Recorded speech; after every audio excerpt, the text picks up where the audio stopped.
individual who is high risk and or a victim of human trafficking.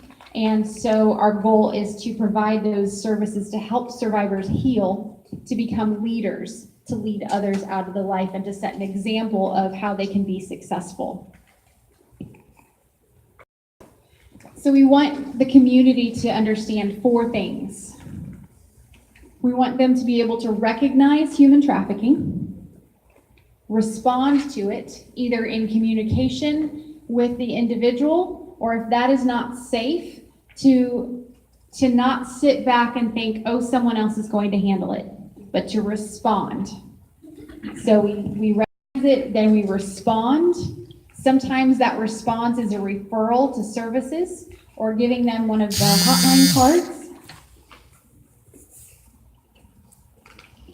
which I have a lot of these up here so you can grab some on your way out too.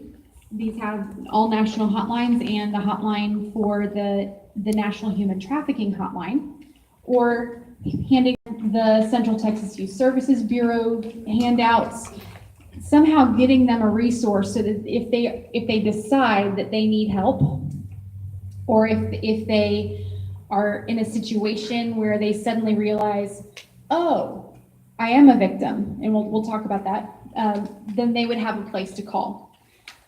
And then, sorry, one more. No, that's okay. After we've responded by giving referrals, it's our duty to report. So we want to be able to recognize, respond, refer, and report. And we call the national hotline. And if you do not yet have that saved in your phone, I would love for you all to pull out your phones and go ahead and get that saved in there. I know some of you, if you were at the last meeting, you may have already saved it. That number is 888-3737-888. We're going to say it together to help it sink in a little bit better. And I know that is not the normal way to say a phone number, but it's easier to memorize that way. So we have 888-3737-888. Okay, this time say it with me. Some of you did already. Good job. 888-3737-888.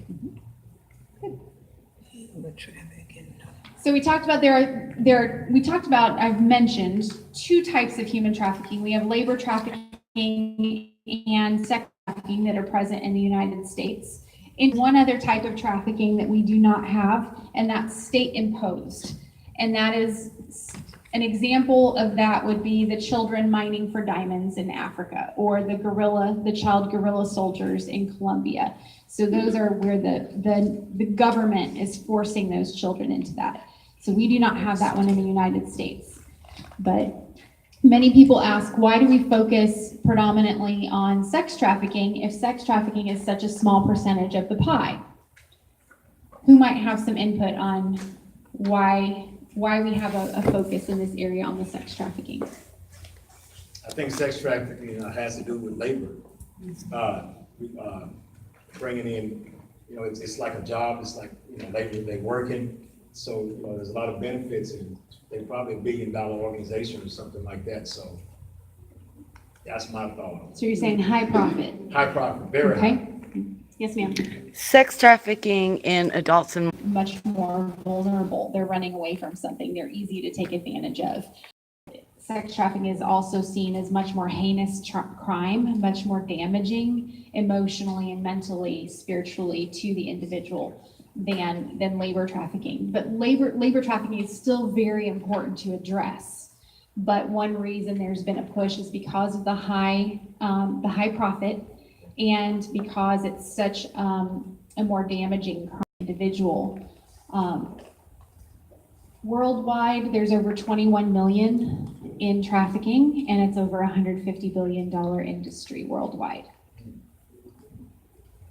So locally, we focus on what we call the action, the means, and the purpose. So the action of trafficking, a minor, someone can be prosecuted for this if they knowingly trick a minor. Now, they do not have to know that the child is a minor. They just have to traffic that person, which means buying and selling.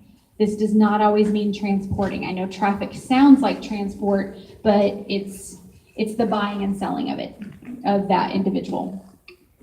So they buy and sell, and now also if we look down at the table, the far column says traffic. So anytime throughout the buying and selling of this individual, if a person transports, entices or lures them, recruits them, harbors them, even such as a house up for sale that a real estate agent happens to let a trafficker use to harbor a victim, that real estate agent is involved in that process, and they could be prosecuted.